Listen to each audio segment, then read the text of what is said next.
We take you now to Italy, where tonight a cruise ship longer than the Titanic with 17 decks and all the most modern instrumentation is tonight lying on its side on the rocks just offshore. And this ship, make no mistake, had no business being anywhere near those rocks. Tonight, the captain of the Costa Concordia is being painted as a villain for abandoning his ship and for steering it where he did in the first place. Of the 4,200 souls on board the ship when it went over, 6 are dead, 29 are missing, including 2 Americans. Tonight, Harry Smith is on the Italian coastline with a picture of incompetence and indifference coming into view that should seem unthinkable. In the catalog of things that are not supposed to happen, at or near the top of the list is this. How does a state-of-the-art cruise ship, longer than 3 football fields and loaded with enough technology to basically sail itself, end up a glamourless, helpless hulk? On choppy seas this morning, we got a close look at the Costa Concordia with Jim Fee, an American who has captained yachts on these waters for 30 years. You can see the stone. There's a big rock lodged in the hull. There's literally a hunk of rock still stuck. Exactly. And he hit it close to the stern. That's where your engine room is, and a lot of significant machinery is in there. You can see that the lifeboats couldn't be launched, neither could the life rafts, some of them. Right. And they'd crawl down ladders and crawl down ropes to rescue vessels that were in the water, waiting for them. It really is something to see a ship this size keeled over. It's amazing. It's a real disaster. Contrary to the account of the captain of the Concordia, there are no surprises on this well-traveled water. That's the island of Janutri down there. Right. And he was coming north to pass very close in by, which they apparently had done habitually. And he hit the edge of these rocks. That extends out, and that's what he hit. So he continued to go past. He continued. He was coming up this direction, yeah. Went that way, then turned around. Turned around and came back and beached the vessel to allow the passengers to get off. So that might have been the one smart thing he did. Exactly. That outcropping of rock has been on every nautical chart for decades, if not centuries.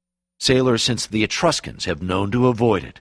The Costa Concordia's captain was asking for trouble. As a sailor, as somebody who's made his living on the sea here for 30 years, you see that ship like that, what do you think? It's a complete tragedy. Complete tragedy. The lives of the people that were lost and the great deal of fear that they went through in abandoning the ship.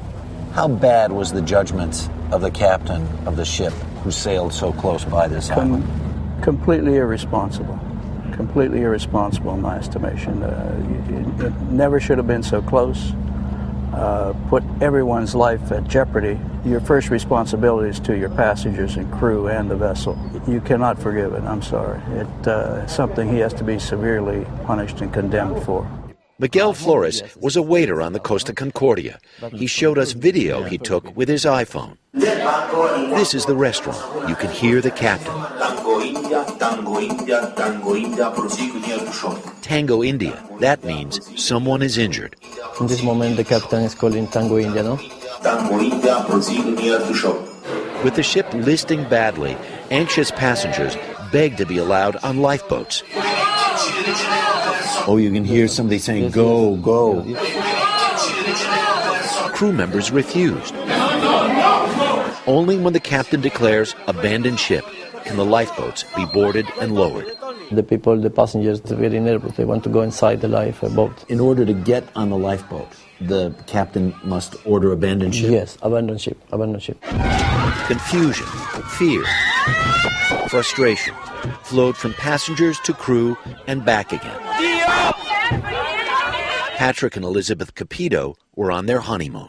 We were standing there for a while, and I keep asking the crew, when are you guys going to lower this lifeboats? When they released it, it was hanging and it hit the railing and hit the windows of the ship. We went to the second lifeboat. The second lifeboat was the same thing. Although the cruise ship company has praised the crew and its actions, the Capitos see it differently. The crew did not have a clue what they're doing. And I even asked the guy, I said, do you guys know what you're doing? The passengers were helping each other.